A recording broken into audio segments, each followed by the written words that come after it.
야고보서 하면은 제일 중심되는 구절 하나가 딱 생각이 납니다. 행함이 없는 믿음은 죽은 믿음이다.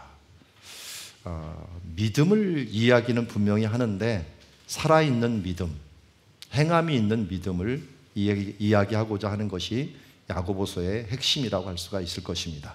그래서 오늘은 우리 어려운 일 당할 때라고 했는데 시련이라고 하는 주제에 대해서 이야기를 하게 됩니다. 그때도 우리의 믿음은 어떠해야 되는가 하는 부분들을 보게 되고, 이 믿음을 잘 가지면 이 시험이 뭘로 변해요? 축복으로 변합니다. 그래서 이 시험은 또 다른 말로 변장된 축복이다 라고 말할 수가 있는 것입니다.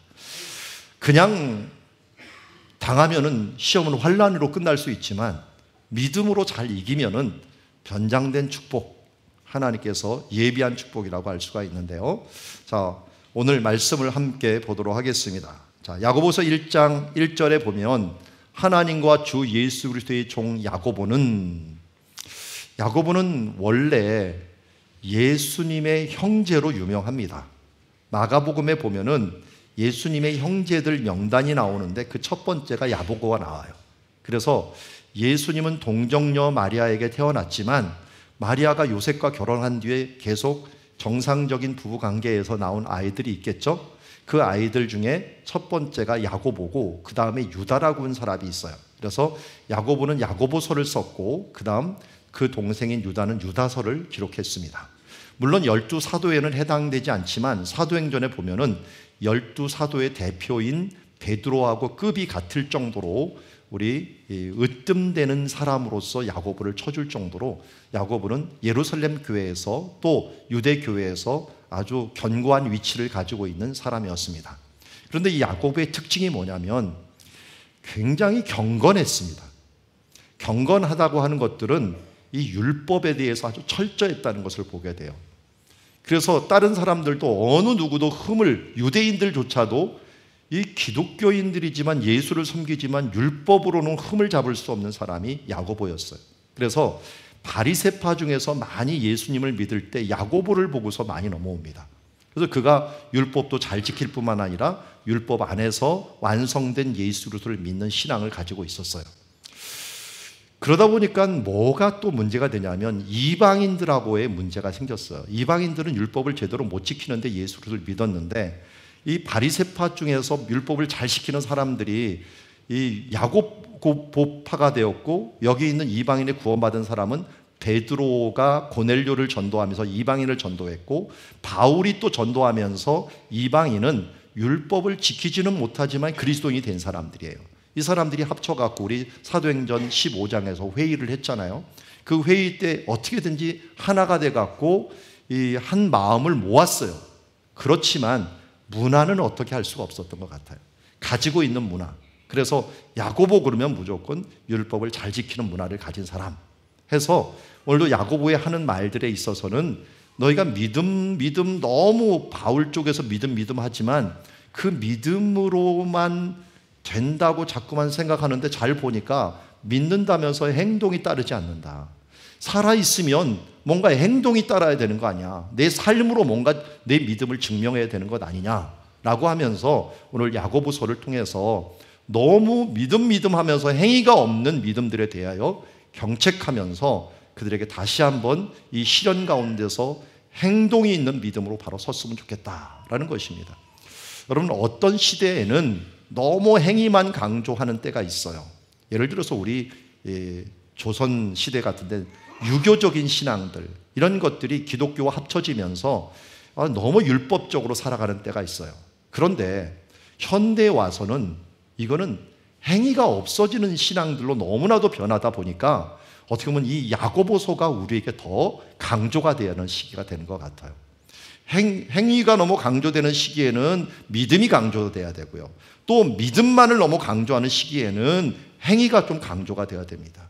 이게 바리새인과 사두개인의 누룩을 조심하라 라고 했는데, 바리새인은 너무 율법적인 것, 그리고 사두개는 너무 예배의 형식과 행동에 관한 부분들을 이걸 다 해나가는데 둘 다 모든 것들을 다 조심하라고 하는 것처럼 우리가 오늘 야고보서를 통해서 우리 가운데 믿음이 있노라고 하면서 정작 행동이 따르지 못하는 우리들에게 어떤 말씀을 주시는가를 한번 돌아보는 시간이 되었으면 좋겠습니다.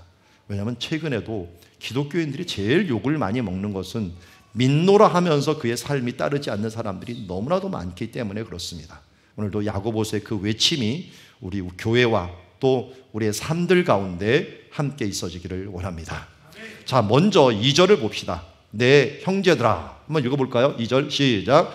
내 형제들아, 너희가 여러 가지 시험을 당하거든 온전히 기쁘게 여기라. 아멘. 자, 여기에서 시험이라는 말을 한번 생각하겠습니다. 시험, 또 다른 말할 때는 시련이라고도 얘기하는데요. 시험에는 뭐 헬라어에서도 구분이 잘 안 돼 있긴 하지만 시험에는 영어로 구분이 확실히 된 것 같아요. 테스트라는 말과 템프테이션이라는 말이 구별이 됩니다. 시험이라고 하는데. 그래서 요번에도 작년에도 갔더니 우리 김영애 선교사님이 안내를 성지순례 안내를 하면서 그 얘기를 하더라고요. 시험산 앞에서 이게 시험산입니까? 유혹산입니까? 라고 예수님이 시험 받았던 산 앞에서 그 얘기를 하더라고요. 여러분, 예수님이 시험 받은 게 시험입니까? 유혹입니까? 예, 여기 그림을 잘 보시면 알 수가 있습니다. 유혹 밑에다가 예수님이 시험 받는 장면을 그려놨어요. 예수님은 유혹을 받은 거예요. 그래서 거기 산 위에 마운트 오브 템프테이션 이렇게 써놨어요. 영어로는 마운트 오브 템프테이션. 그래서 유혹을 받은 거죠. 뭐 유혹을 받는 것은 문제가 되지 않아요. 유혹에 넘어지는 게 문제죠. 그러니까 시험은 그런데 틀려요. 시험은 치르라고 준 거예요. 여러분, 시험 없이 성장해 온 사람이 있습니까? 이 시험은 필기 시험으로 하겠습니다. 그러면 여러분, 지금 초등학교 때부터 시작을 해갖고 여러분 자라날 때까지 수십 번, 수백 번, 어떤 사람은 이 시험 보기 많아갖고 수천 번을 치르는 사람도 있을 거예요. 이게 시험을 통과를 해야지 성장을 하는 것으로 나가기 때문에 우리에게 모두 시험을 당합니다. 그런데 이걸 시험을 당하면서 이건 나는 시험을 당하면서 얼마나 괴로운지 몰라 하면서 이 시험이 없었으면 좋겠어. 시험이 없었으면 좋겠다 하는 사람들은 이 단계를 넘어가지 않겠다는 거예요. 취직도 안 하겠다는 거고 또 대학도 안 가겠다는 거고 이런 사람들 시험 안 봐도 됩니다. 그런데 어디를 통과하든지 시험은 있어요. 테스트는 있다는 거예요. 그래서 오늘도 앞부분에 있어서는 이 테스트에 대한 부분들을 강조를 합니다. 우리의 신앙에 있어서도 성장하기 위해서 예수님과 함께 동행하기 위해서는 이 테스트가 항상 우리에게 필요하다. 대표적인 테스트는 뭐예요? 여기 지금 그림 그려놓은 게 누굽니까? 욥이죠. 욥기서 한참 볼 때 봤던 그림입니다. 우리 욥의 시험, 이거는 분명히 테스트입니다. 시험이에요. 그래서 그런데 이게 문맥상 구분을 해야지 구분하기가 쉽지 않아요.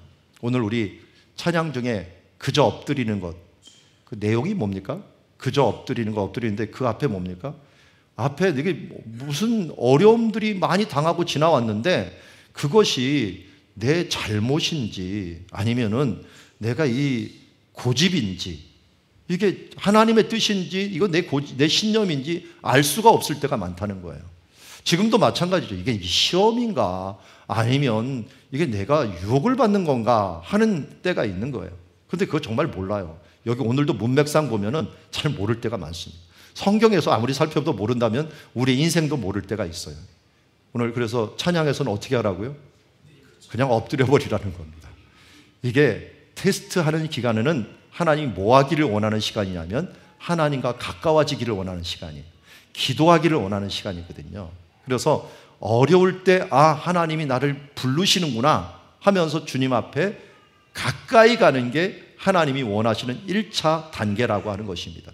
그것을 통해 갖고 어떨 때는 그 테스트를 통해서 더 많이 배울 때도 있지만 또 더 많은 상처를 입고 나의 연약함을 볼 때가 있어요. 그렇지만 어쨌든 우리 테스트를 통해서 실패하더라도 배우는 시기가 바로 이 테스트의 시기다라는 걸 알 수가 있습니다. 자, 이 테스트를 받을 때 어떤 자세로 임해야 되냐면 3절에서 이 시험을 그 앞에 수식어가 있어요. 믿음의 시련이라고 얘기합니다. 믿음을 가지고 해야 돼요. 시험 문제를 낸다는 것은 무엇이 있다는 것입니까? 답이 있다는 거예요. 정답이 있다는 거예요. 하나님이 우리에게 시험을 주신다는 것은 무엇인가 우리에게 정답이 있다는 거예요. 하나님이 원하는 정답이에요. 내가 원하는 정답 말고요. 하나님이 원하는 답이 있다는 거예요. 근데 그 답 중에 맨 처음이 하나님께 가까이 가서 뭘 하라는 건 인내를 하라는 겁니다. 인내를 만들어내는 줄을 너희가 알미라 라고 얘기합니다. 그래서 욥을 얘기할 때도 어떻게 합니까? 야고보서 5장 뒤에 가서 보라, 인내하는 자를 우리가 복되다 하나니 너희가 욥의 인내를 들었고. 그러니까 욥이 배운 첫 번째 시련을 통해서 배운 교훈이 뭐냐? 인내였다는 것입니다. 왜 인내를 배웁니까? 4절에 봅니다. 인내를 온전히 이루라. 그리하면 어떤 사람이 된다고요? 온전하고 구비하여 조금도 부족함이 없게 하려 함이라. 여러분, 디모데후서 3장에 보면은 성경에 대해서 얘기합니다. 3장 16절에 성경은 하나님의 감동으로 된 것으로 교훈과 책망과 바르게 함과 의로 교육하기에 유익하니 하고서 17절에 뭐라고 얘기하냐면 이는 하나님의 사람으로 온전하게 하며 모든 선한 일을 행할 능력을 갖추게 하려 함이라. 하나님의 사람으로 온전하게 한다라는 말은 이거하고 똑같아요. 온전하여 구비하고 조금도 부족하여. 데살로니가 디모데후서에서는 바로 이것을 능력을 갖춘다라고 합니다. 선한 일을 행할 수 있는 능력을 갖춘다. 조금도 부족함이 없게 한다라고 얘기합니다. 그러니까 하나님께서 우리에게 시험을 주시는 첫 번째 이유는 우리를 성장하기 위해서 우리에게 하나님께 가까이 나가서 그분을 붙잡고 인내하면서 인내를 통하여 하나님의 온전함, 성경이 우리에게 요구하는 것하고 똑같습니다. 그것을 통하여 온전하고 우리가 이 시대를 이길 수 있는 능력을 갖추는 것이 하나님이 우리를 테스트하는 것이라고 말씀하고 있습니다. 그렇기 때문에 우리가 어려울 때 바로 엎드리고 그 다음에 하나님께서 원하시는 그 뜻이 우리 가운데 이룰 때까지 그 응답이 안 오더라도 끝까지 인내하며 욥의 인내를 배우면서 하나님을 끝까지 신뢰하며 끝까지 그분과 함께하는 시간을 가지는 것. 그러다 보면 주님과 더 가까워지고 친해지고 그러다 보면 나도 모르는 사이에 하나님의 뜻이 깨달아지며 또 나도 모르게 강한 그리스도인으로서 건강한 그리스도로 서게 되는 줄 믿습니다. 자, 또 우리가 어려움을 당할 때 이 성장할 때 꼭 갖춰야 될 것들이 있어요. 인내뿐만 아니라 지혜가 필요합니다. 무적중은 어떻게 참아요? 참는데도 한도가 있죠. 참을 때도 뭔가 분명한 내가 이슈가 있어야지 지혜를 참을 수가 있습니다. 그게 바로 지혜입니다. 우리 5절 보면은 너무나도 많이 외우는 말씀이기도 해요. 5절 같이 한번 읽어봅시다. 시작. 너희 중에 누구든지 지혜가 부족하거든 모든 사람에게 후히 주시고 꾸짖지 아니하시는 하나님께 구하라. 그리하면 주시리라. 아멘. 아직도 이 말씀을 외우지 못하는 분들은 지혜에 대해서 별로 이렇게 관심이 없는 분들인데 이거 대부분 다 외우죠. 지혜가 부족하거든 하나님이 주자마자 이거 너무 좋잖아요. 후히 주시고 꾸짖지도 않는데요. 그리고 구하라. 그러면 주신다고 말씀합니다. 이게 약속의 말씀이잖아요. 약속의 말씀 여러분 많이 외우면 좋아요. 왜냐하면 약속 말씀 붙들고서 하나님 이렇게 약속했잖아요. 기도하면 되는 거예요. 저도 우리 어렸을 때 우리 애들 키울 때 제가 꼼짝 못했던 말이 뭐냐면 아빠 그 전에 이렇게 얘기했잖아요. 그럼 제가 아무 말도 못하고 해줘야 돼요. 하나님도 마찬가지예요. 성경 말씀에 약속을 해줬으면 하나님이 꼼짝도 못해요. 하나님이 우리에게 기도하면서 약속으로 주신 말씀 붙잡고서 우리가 기도하는 게 얼마나 좋습니다. 오늘 야고보서 1장 5절 말씀, 오늘 본문 말씀의 두 가지 말씀은 여러분들이 많이 외우는 말씀이고 꼭 외워야 될 말씀입니다. 너희 중에 누구든지 지혜가 부족하거든 모든 사람에게 후히 주시고 꾸짖지 아니하시는 하나님께 구하라. 그리하면 주시리라. 자, 그런데 여기서 우리가 요 말만 똑 떼어서 외우면 안 돼요. 좌우 문명을, 위아래 문맥을 보면서 해야 됩니다. 여기서 지혜는 어떤 지혜예요? 인내 중에 배우는 지혜예요. 그러니까 시험이 왔을 때 어려움이 왔을 때 어떻게 이 지혜를 이것을 이기느냐 하는 지혜라는 거예요. 그러니까 어려움이 왔을 때 최고의 지혜는 뭡니까? 하나님이 주시는 지혜예요.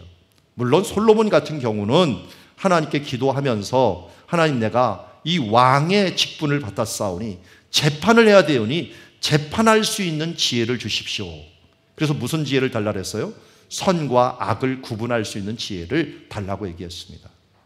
자, 우리 모든 사람들은 어려움을 당할 때 지혜롭게 이 모든 것들을 극복해 나가야 됩니다. 그렇지 않으면 나중에 보면은 이 엉망진창이 되어 있는 우리들의 모습을 보게 됩니다. 예를 들어서 다니엘서 2장에 보면은 다니엘이 느부갓네살 왕이 꿈을 꾸고서 이 꿈을 누군가 꿈도 얘기하고 그 해석도 얘기하라고 하면서 이 지혜자들이 모인 그 단체에다가 다 명을 내린 거예요. 그런데 아무리 학자들이고 지혜를 연구한 사람이라도 꿈은 해석은 할 수 있어도 무슨 꿈을 꿨는지를 어떻게 알 거예요? 그 느부갓네살 왕도 일리가 있어요. 내가 꿈을 꾸면 너희들이 조작을 해갖고 해석을 할 것 아니냐. 그 진짜 해석이라면 내 꿈도 알아내라. 근데 이건 또 말이 또 안 돼요. 어떻게 그 머리에 들어가지 않는 꿈은 가끔 가다 나도 까먹는데 그 사람도 까먹는 것 같다가 이게 그걸 알아내라고 얘기하니까 느부갓네살이 꿈을 완전히 기억을 했는지 안 했는지는 모르겠어요. 근데 뭔가 무시무시한 꿈을 꿨으니까 얘기를 했겠죠. 그런데 이것을 다니엘이 가갖고 이 왕 앞에 가갖고 내가 이거 말해주겠다라고 미리 얘기를 해요. 얘기를 하고서 오늘 2장 18절에는 그게 안 나오지만 16절에는 미리 얘기를 하고 그 친구들한테 가갖고 부탁을 하는 거예요.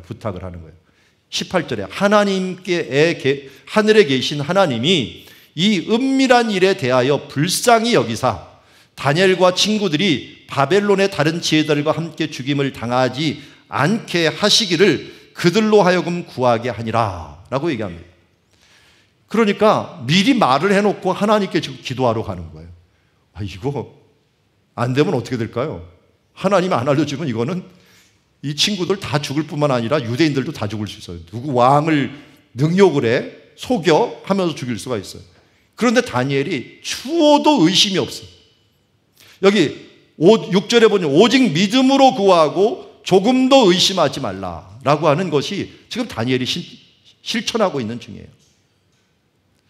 그렇게 하면서 하나님의 지혜를 구해갖고 그동안 끌려갔던 그 소년이 이 지혜를 얻기 위해서 하나님께 간절히 기도하고 믿음으로 구하고 흔들리지 않는 기도를 통하여서 우리 오른쪽에 있는 그림, 이 큰 신상에 대한 꿈을 그가 알아내고 해석하고 그리고 그 지혜로 나중에 총리까지 되는 것을 보게 됩니다.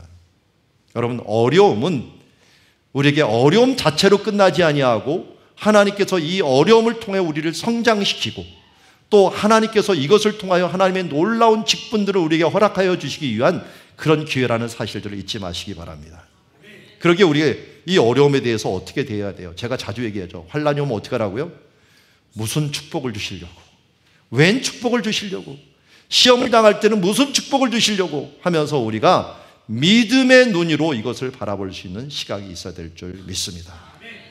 자, 크게 두 번째로 이제 시험 중에서 오늘 야고보서 1장에서는 물질 시험에 대한 부분들을 먼저 얘기를 합니다. 정말 이 세상에서 제일 많이 들은 시험인 중에 하나가 물질 시험이죠. 우리 교회에서도 많이 들은 시험 중에 하나는 물질 시험이에요. 그래서 교역자에게도 한 3가지를 꼭 조심해라고 하면서 예전부터 우리 선배들이 얘기한 말씀이 있어요. 그 첫 번째가 물질 시험을 조심하고, 물질, 돈, 그리고 뭐 우리 같은 성, 그리고 이 명예, 이 부분들을 3개를 조심하면은 큰 시험이 들 게 없다라고 할 정도로 교회 가운데서도 사탄이 시험하는 것 중에 하나가 1차적인 게 돈에 대한 부분이에요. 물질에 대한 부분이에요. 그런데 여기 보니까 9절에 이 물질을 어떤 자세로서 대하라고 얘기하느냐, 이게 하나님께서 우리에게 이런 자세로 너는 이 물질관을 가져라 라고 하는 거예요. 먼저 낮은 형제는 뭡니까? 가난한 형제예요. 좀 뭐 없는 거예요. 뭐 되는 것마다 하는 것마다 열심히 하는데 잘 안 되는 사람들이 있어요. 분명히 이런 사람들에게 뭐라고 얘기냐면 높음을 자랑하라 라고 얘기합니다. 높음을 자랑하라. 우리가 신앙적으로 봐도 그래요. 우리의 높음은 뭡니까? 우리가 가진 것은 뭐예요? 이 뒤에 우리가 나오지만 우리가 영생을 얻고 하나님의 상속자 되는 하나님의 자녀가 되었다는 것, 이거보다 더 큰 축복이 있을까요? 우리는 자꾸만 세상의 기준에 내 눈이 휙휙 돌아갈 때가 많이 있어요. 당장 물질의 어려움을 딱 당하면요, 우리 눈이 마비가 됩니다. 그래서 이 발 앞에 떨어진 이 불부터 그걸 끄느라고 얼찌할 줄을 몰라요. 그런데 사탄은 그걸 노려요, 우리에게. 당장 해결해야 될 물질 문제. 내가 빚이 있다면 그것에 대한 쪼들림 때문에 해결하느라고 막 나가다 오면 이게 하나님은 절대로 보이지 않아요. 앞에 보지도 못하고 그 현실을 급급하게 살아가도록 사탄은 우리를 유도를 합니다. 그럴 때 빨리 주님께 나와서 그냥 주님 앞에 해결해 주세요, 해결해 주세요 그렇게만 기도하지 마시고 하나님을 바라보십시오. 믿음의 주여 온전케 하시는 예수를 먼저 바라보고 그 다음 나 좀 봐주세요 하면서 하나님께 간구를 해요. 내 모습만 계속 아뢰려고 하지 마시고 하나님을 바라보고 그분이 내 모습을 바라보기를 위해서 기도해 주세요. 그러면 하나님께서 하나님의 시각으로 나를 보게 하십니다. 그 시각이 뭡니까? 너는 이미 이 세상에서 죽어도 천국이요, 하나님의 자녀가 되어서 하나님의 상속자된 놀라운 은혜를 받은 자녀라는 사실을 먼저 잊지 말아라. 그 물질 때문에 내가 고난을 받는 거 내가 알고 있지만 그 물질의 고난이 너를 흔들 수 없고 그것이 내 인생의 근본을 흔들 수 없다는 사실을 잊지 말아라. 그러기에 우리는 뭘 자랑하는 거예요? 우리의 높음을 자랑할 수가 있는 거예요.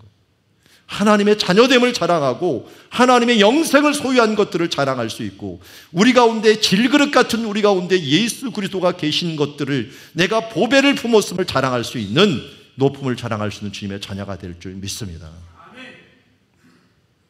또 부자들에 대해서 얘기합니다. 때로는 우리가 어떻게 보면 벼락부자가 될 수도 있어요. 저도 어렸을 때 안양에 살았는데 안양 비산동이라는 곳에 살았습니다. 그런데 우리 동네 주변에 있는 사람들이 농사를 짓고 다 근근히 살아가는 사람들이었는데 평촌이라는 게 개발이 되었습니다. 그런데 평촌 개발될 때 그 안에 있던 땅을 있던 사람은 몰수당해갖고 별로 돈도 못 벌었어요. 그냥 시세로 줬는데 그 주변에 있는 땅들, 이런 사람들은 농사도 제대로 안 짓고 가난하게 살던 사람들이 갑자기 졸부가 되는 것들을 제가 보았어요. 갑자기 몇백억대 부자가, 부동산 부자가 되는 것들을 제가 보았습니다. 우리는 의도치 않게 부를 얻을 수도 있고 또 우리가 열심히 노력해갖고 부한자가 될 수가 있습니다. 그런데 물질적으로 부와 조금 더 낫다고 해갖고 우리가 거기서 자랑하면 안 된다는 거예요. 차라리 그런 사람은 뭘 자랑하라고요? 낮아짐을 자랑하라. 낮아짐. 그 낮아짐에 대해서 설명을 합니다. 이 물질은 풀의 꽃과 같이 지나간다. 물질에도 평준화가 있다래죠. 한 80 넘으면은 물질의 평준화가 되는 것 같아요. 왜냐하면 그 뒤부터 쓸 수도 없어. 있으나 마나 그 물질을 제대로 사용할 수도 없는 평준화가 될 때가 있는 것 같아요. 그래서 11절에 오면 해가 돋고 뜨거운 바람이 불어 풀을 말리면 꽃이 떨어져 그 모양의 아름다움이 없어지나니 부한 자도 그 행하는 일에 이와 같이 쇠잔할 뿐이라 라고 말씀합니다. 여러분, 이 물질은 언젠간 없어질 수 있다는 것입니다. 불타버릴 수 있다는 걸 항상 기억하시고 또 거기에 하나 더 기억한다면 물질의 주인은 하나님이시라는 것입니다. 하나님의 것인데 잠시 내가 더 많이 맡고 있다고 자랑할 건 아니에요. 어차피 하나님의 것이에요. 잠시 더 저장해두고 차라리 더 많이 맡고 있기 때문에 할 일이 더 많어. 그렇다고 이것이 내 것이 아니라 하나님의 것이라는 걸 분명히 하며 내 생명도 내 물질도 하나님의 것이기 때문에 더 겸손해지려고 노력을 해야 됩니다. 그래서 진짜 부자일수록 더 머리를 숙이려고 하고 하나님 앞에 겸손함을 배우며 나가야 될 줄 믿습니다. 우리나라와 우리 민족이 어느새 우리 민족 역사 가운데 가장 부유한 나라가 되었습니다. 그래서 지금도 외국에 나가면 그래도 우리나라가 살만한 나라로서 10대 경제 국가가 되었으니까 대접을 받을 수 있습니다. 그럴 때도 꼴불견인 사람과 겸손한 사람들이 구별이 돼요. 돈 조금 있다고 거기 의스대면서 막 팁 주면서 목에 힘주는 사람들이 있는 반면에 때로는 이 문화 강국이 되기 위해서도 겸손하게 하는 사람들도 있게 됩니다. 오늘 우리 그리스도인은 무엇으로 우리의 모습을 보게 됩니까? 우리의 믿음이 삶으로 나타나야 됩니다. 그럴 때 특별히 물질에 있어서 나타나야 돼요. 없더라도 주님 앞에서 당당하십시오. 그리고 있더라도 어차피 주님의 것이고 사라진다는 것을 알고 겸손하십시오. 그것이 우리가 물질이 있을 때 하나님을 바라보는 사람, 생명의 면류관을 바라보는 사람들의 태도인 줄 믿습니다. 그래서 오늘 12절에는 이렇게 얘기합니다. 12절 같이 한번 읽어보겠습니다. 시작. 시험을 참는 자는 복이 있나니 이는 시련을 견뎌낸 자가 주께서 자기를 사랑하는 자들에게 약속하신 생명의 면류관을 얻을 것이기 때문이라. 아멘. 물질의 시험이 있을 때 이 두 가지 사이를 잘 배우면 됩니다. 시험이 있습니다. 물질에는 분명히 시험이 있는데 물질 시험이 힘듭니다. 그럴 때 2절에서 4절을 기억하십시오. 이것을 믿음으로 인내로 온전히 이루면 물질 시험도 이것을 잘 이루면 어떻게 된다고요? 조금도 부족함이 없게 구비하여서 이 물질을 잘 이겨낼 수 있는 사람이 됩니다. 그뿐만 아니라 물질 시험이 있을 때 특별히 뭘 바라봐야 돼요? 하늘나라를 바라봐야 돼요. 우리가 하나님의 자녀됨과 하늘나라의 천국을 소유했다는 것을 바라보면 어떻게 됩니까? 약속하신 생명의 면류관을 바라보는 것입니다. 약속하신 생명의 면류관을 바라보는 자는 없어도 우리에게 이미 있는 것에 대하여 감사하며 찬양하고 당당하고, 있어도 이 세상 것은 아무것도 아니다, 그리고 언젠간 사라지지만 내게 영원한 면류관만이 최고이다 하면서 이 땅에 있는 것들 때문에 자랑하지 않고 목에 힘주지 않는다는 것입니다. 이게 바로 12절에서 앞에 있는 부분과 뒤에 부분들을 이어가면서 생명의 면류관을 바라보라는 것입니다. 생명의 면류관 하면 무엇이 생각납니까? 저는 서모나 교회가 생각나더라고요. 죽도록 충성하라, 그리하면 생명의 면류관을 내게 줄 것이다 했는데, 이 서모나 교회에 진짜 그런 사람이 나타났죠. 폴리갑이라는 사람이, 그가 한마디만 하면은 나이가 너무 들어갔고 옆에 있는 군인도 그를 예수 믿는 것 때문에 고발당해갖고 죽이기가 싫었는데, 그는 끝까지 평생에 나를 부인하지 않았던 하나님, 그 하나님을 내가 어떻게 부인할 수 있겠느냐 하면서 그가 죽도록 충성하면서 이 순교했던 모습을 보게 됩니다. 반면에 이 물질을 참지 못해갖고 시험 들었던 사람이 있죠. 오른쪽에 보면 발람이라고 하는 선지자입니다. 그가 선지자임에도 불구하고 하나님을 그렇게 잘 알면에도 불구하고 물질의 욕심을 가지다 보니까 어떻게 됩니까? 발람에 대해서 이렇게 이야기를 합니다. 베드로후서 2장 15절에 그들이 바른 길을 떠나 미혹되어 부올의 아들 발람의 길을 따르는도다. 그는 불의의 삭슬을 사랑하다가 자기의 불법으로 말미암아 책망을 받되 말하지 못하는 나귀가 사람의 소리로 말하며 이 선지자의 미친 행동을 저지하였느니라. 그럼 물질에 눈이 멀면은 선지자도 미친 행동을 합니다. 누구만 못해요? 나귀만 못해요. 한마디로 개보다 못한 삶이죠. 우리가 화를 내면은, 제가 말씀을 드렸죠. 화를 내면 IQ가 누구하고 똑같아진다고요? 네, 개하고 똑같아진다. 여러분, 개같이 사시려면 화를 내시면 됩니다. 화를 내면 그 IQ 수준이 비슷해집니다. 여기도 마찬가지예요. 우리가 이 영적인 IQ가 이 돈의 유혹을 딱 받으면 IQ가 나귀 IQ보다 떨어지는 거예요. 그의 나귀에게 책망을 받을 정도가 된다는 것입니다. 그러기에 물질의 유혹에 우리가 넘어지지 않도록 불의의 삭슬을 사랑하다가 라고 했는데요. 이런 것들을 사랑하는 것들을 이기려면 우리가 어떻게 해야 돼요? 먼저 생명의 면류관, 천국에 대한 소망을 날마다 기억하면서 그것을 가지 않으면 나도 모르게 넘어질 수밖에 없다는 거예요. 그리고 오늘 다시 11절 한번 다시 보죠. 11절에 해가 돋고 뜨거운 바람이 불어 풀을 말리면 꽃이 떨어져 그 모양의 아름다움이 없어진다. 부한자도 그 행하는 일과 같이 쇠잔한다는 사실들을 잊지 맙시다. 앞에 보면은 지금 사진 두 개가 있어요. 똑같은 지역을 찍어놓은 사진입니다. 그런데 위에는 여름이고 밑에는 겨울이에요. 어디냐면 이스라엘에 있는 유대 광야입니다. 유대 광야에서 양떼를 먹일 수 있는 이유는 겨울에 저렇게 풀이 나기 때문에 그래요. 그럼 여름에는 어떻게 되냐?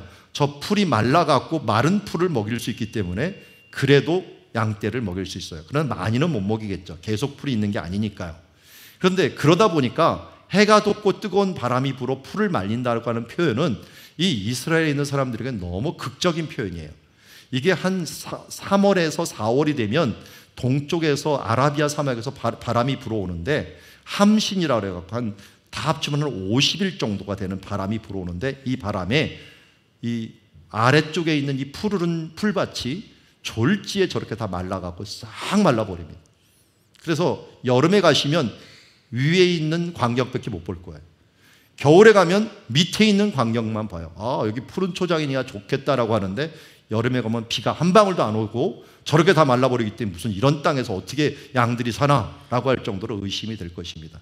그만큼 뜨거운 바람이 불어갖고 풀을 말린다는 거, 꽃이 떨어진다는 거, 우리의 인생에 있어서 환란이 오고 어려움이 오고 인생에 또 노년기가 오면서 그 모든 아름다움을 싹 없앴을 때 부함도 우리의 청춘도 우리의 모든 힘도 능력도 이와 같이 쇠잔할 수 있다는 사실들을 잊지 말라는 것입니다.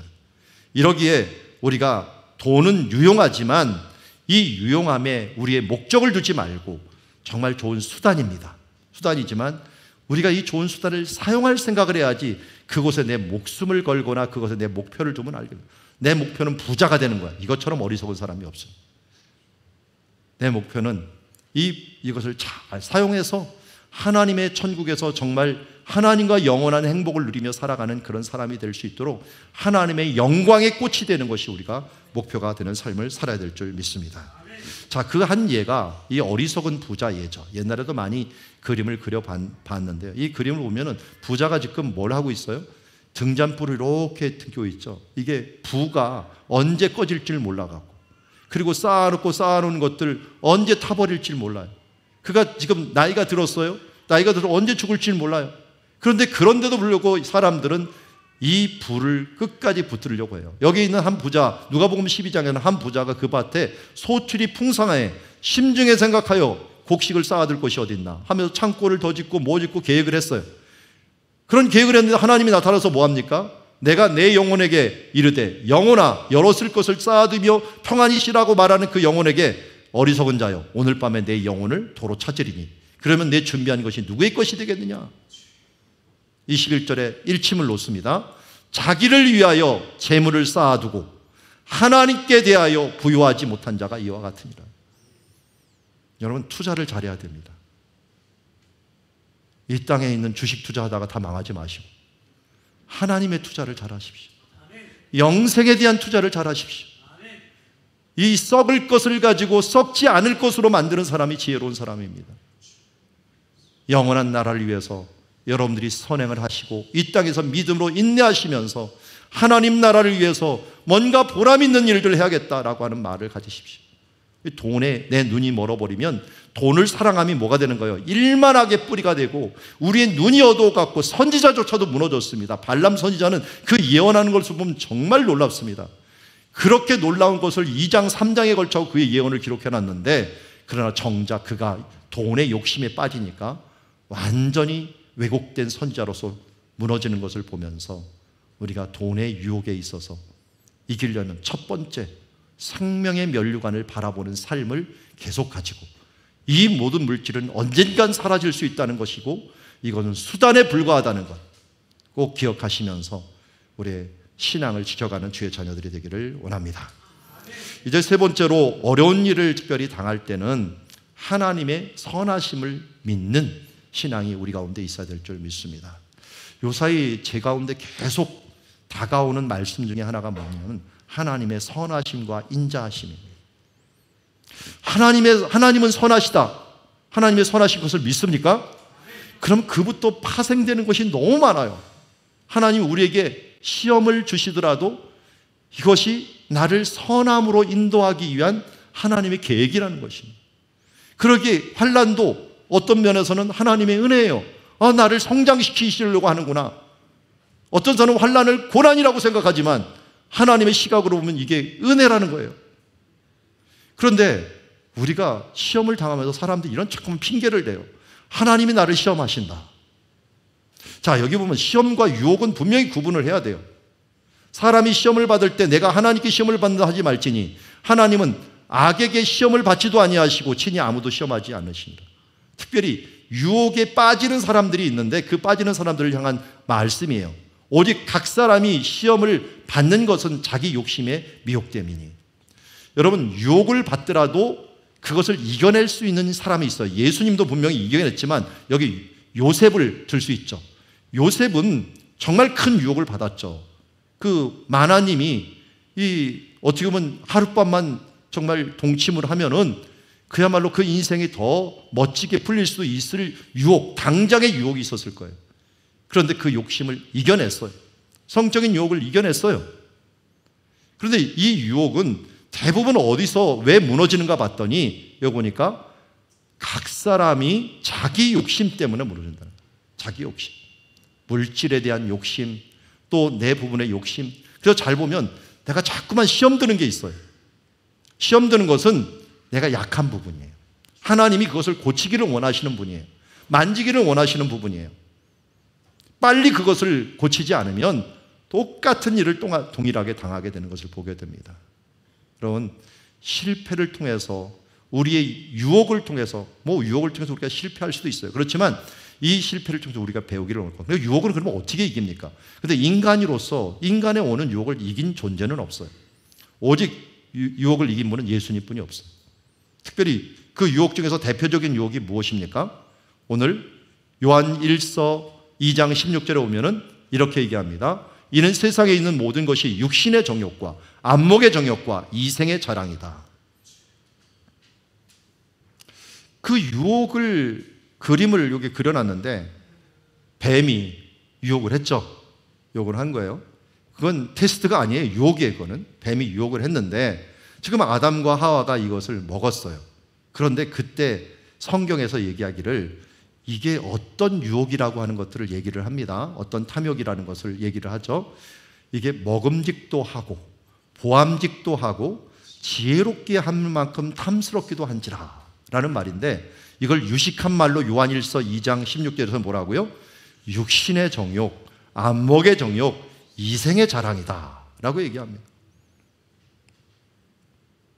다 똑같은 것 같아요. 여기 보면은 육신, 돈, 성, 그리고 명예, 이게 다 똑같이 걸리는 것 같아요. 근데 인간이 이 욕심을 이겨내기가 너무 힘듭니다. 그래서 우리 인간은 15절에 보니까 이 욕심, 이 탐욕이 잉태를 해갖고 죄를 낳았어요. 인류가 죄를 낳았어요. 그리고 죄 때문에 뭐가 돼버린 거예요? 사망이 나왔어요. 하나님이 뭐라 했습니까? 내가 이것을 먹는 날에는 정령 죽을 것이다. 하나님이 세워놓은 최소한의 기준, 내가 선과 악을 내가 결정할 터이니 내가 선과 악에 대한 부분은 손대지 마라. 내가 그것을 결정할 테다. 인간이 어떻게 해서 하나님 같이 되려고 해갖고 그것을 따먹는다는 건 뭡니까? 선과 악을 내가 결정할 거야. 그때부터 어떻게 했어요? 자기 소견에 옳은 대로 선악을 결정하다 보니까 이 지구상에 있는 모든 질서가 다 무너지게 돼버렸어요. 지금 법을 가지고 어떻게든지 하나로 모아놓지만 얼마나 불안한지 지금도 국회의원들이 매번 법을 새로 만들어줘야 돼요. 그렇지 않으면 우리가 합의된 법 하나 유지할 수도 없는 상황이 돼버렸어요. 이건 어디서부터 시작한 거예요? 선과 악을 하나님께서 결정하는 그 기준을 우리가 파기하고 인간이 선과 악을 결정하는 데부터 문제가 된 것을 보게 됩니다. 그게 어디서부터 온 거라고요? 욕심. 내가 하나님같이 되려고 하는 그 욕심에서 나왔다는 것입니다. 그 욕심이 결국 죄를 낳고 죄가 결국 우리 인간 세계에 사망을 가져오게 되었다고 말씀하고 있습니다. 그러므로 성경은 말합니다. 형제들아 속지 말아라. 이런 탐욕에 속지 말아라. 이런 정욕에 속지 말아라. 이런 것들은 다 아버지께로 온 것이 아니요 세상으로부터 온 것이라. 그런데 이 세상도 정욕도 지나가되 오직 하나님의 뜻을 행하는 자들이 영원히 설 것이다 라고 말씀합니다. 여러분, 하나님의 선하심을 믿고 그분이 내 인생의 선과 악을 결정할 수 있도록 그분에게 맡겨두는 삶을 살아가기를 원합니다. 성령을 따라 사는 삶이라는 게 바로 이것 아닙니까? 성령의 충만함을 받고 그 앞에 들어갔다 나왔다 하는 게 아니라 우리의 에스겔의 환상처럼 우리의 온몸을 맡겨서 성령이 인도하는 대로 그 인도하는 배를 타고서 계속 가다가 보면 어떻게 됩니까? 하나님의 선하심에 그 자리에 이르도록 날마다 하나님 기도하면서 성령의 인도함을 받는 삶을 살아야 될 줄 믿습니다. 마지막으로 우리 하나님의 어려움을 당할 때 우리 하나님의 선하심을 믿으라라고 하는 것에 있어서 하나님의 열심에 대한 부분들을 생각해 보시기 바랍니다. 오늘 5절 말씀 한번 같이 읽어봅시다. 시작. 너희 중에 누구든지 지혜가 부족하거든 모든 사람에게 후히 주시고 꾸짖지 아니하시는 하나님께 구하라. 그리하면 주시리라. 네, 아멘. 17절 말씀도 같이 읽어보죠. 시작. 온갖 좋은 은사와 온전한 선물이 다 위로부터 빛들의 아버지께로부터 내려오나니 그는 변함도 없으시고 회전하는 그림자도 없으시니라. 아멘. 우리는 하나님의 형상으로 지음받은 사람입니다. 우리의 정체성을 알려면 하나님을 알아야 돼요. 하나님이 어떤 분인가를 지속적으로 알아야 됩니다. 하나님이 어떤 분이라고 얘기했어요? 5절에 후히 주시고 꾸짖지 아니하시는 하나님. 얼마나 좋습니까? 그러니까 우리가 기도를 할 수 있는 것 아닙니까? 그런데 뭘 후히 주시고 뭘 꾸짖지 않는다는 거예요? 17절에 보니까 뭘 주신다고요? 온갖 좋은 것, 좋은 은사들, 온전한 선물들, 우리들에게 필요한 은사들과 능력과 이 모든 것들을 하나님께 충분히 주신다고 얘기하고 있습니다. 그러기에 우리는 주님 앞에 구하면 되는 거예요. 이분을 우리가 믿고 이 선하심을 믿고 끝까지 따라가는 겁니다. 여러분, 은혜와 고난은 같은 거예요. 제가 가끔 가다가 반대말인데 같은 거라고 얘기하는 게 몇 개 있어요. 열등감과 교만은 같은 거라고 얘기했죠. 열등감 있는 사람이 조금만 가지면 교만하고요. 교만한 사람이 조금만 없으면 열등감이 돼요. 이건 똑같은 거예요. 그런데 은혜와 고난은 같은 거다. 왜 그럴까? 이거는 은혜와 고난은 하나님 편에서는 똑같아요. 하나님이 하나님의 의지를 가지고 선한 의지를 가지고 우리를 이끌어갑니다. 이끌어가는데 때로는 우리 보기에는 하나님께서 이끌어가는데 이 순간 너무 하나님의 은혜가 있어. 그건 뭐예요? 하나님이 이끌어가는 그 순간이 좋은 때가 있어요. 그런데 때로는 하나님이 이끌어가는데 나한테 보기에는 안 좋은 때가 있어요. 그걸 우리는 고난이라고 불러요. 그렇지만 선한 의지를 가지고 하나님께서 우리를 이끌어 가시고 있는 중에는 그건 다 똑같은 거예요. 하나님께서 내 모든 삶에서 합력하여 선을 이루기 때문에 내가 고난이라고 생각하는 것뿐이지 그것은 하나님 보시기에는 선한 시간이고 그 시간을 통해서 하나님을 성장시키기 위한 건데 내가 조금 힘들다고 하나님 왜 그래요? 왜 나만 이러세요? 하면서 고난이라고 말하지 말라는 거예요. 하나님 편에서는 이거 조금만 견뎌봐라. 너를 더 좋게 하기 위해서 더 놀랍게 성장하기 위해서 너에게 주시는 은혜다라고 얘기하는 거예요. 그래서 정말 지혜로운 사람은 고난도 은혜로 받고 은혜는 은혜대로 하나님께 감사함으로 받으면서 항상 기뻐할 수 있고 쉬지 말고 기도하고 범사에 감사라. 이는 너희를 향한 하나님의 뜻이라고 하는 하나님의 뜻을 따라서 살아갈 수 있는 줄 믿습니다. 여러분, 하나님은 선하십니다. 하나님은 인자하십니다. 하나님은 그 선하시고 인자하심을 가지고 우리를 이끌어가고 계시는 줄 믿습니다. 그 선하신 하나님의 그 열심이 오늘도 우리와 함께 하시는 줄 믿습니다. 어제 우리 결혼식이라도 제가 마지막 말을 이걸로 했는데요. 오늘도 마지막 말을 이 말씀으로 마칩니다. 이사야서 9장 7절에 만군의 여호와의 열심이 이를 이루리라. 만군의 여호와의 열심이 여러분을 향한 합력하여 선을 이루는 역사를 이뤄갈 줄 믿습니다. 그래서 오늘 어려울 때마다 이 어려운 때마다 기억합시다. 하나님께서 이 시험을 통해서 우리의 믿음을 성장시키시고 천국을 또 바라보기를 원하시고 그의 선하신 의지를 가지고 그의 열심을 가지고 우리를 이끌어 가신다는 잊지 않고 나가는 이 변장된 축복을 받는 모든 주님의 자녀들이 되기를 주의 이름으로 축원합니다. 기도하겠습니다. 하나님 아버지, 오늘 야고보서를 통하여 우리에게 주신 귀한 말씀 감사합니다. 우리 어려운 일을 많이 당하지만 하나님의 선하심과 인자하심을 다시 한번 바라보면서 이 땅에 흔들리는 자가 아니라 끝까지 승리하는 주님의 자녀들 모두 될 수 있도록 축복하여 주시옵소서.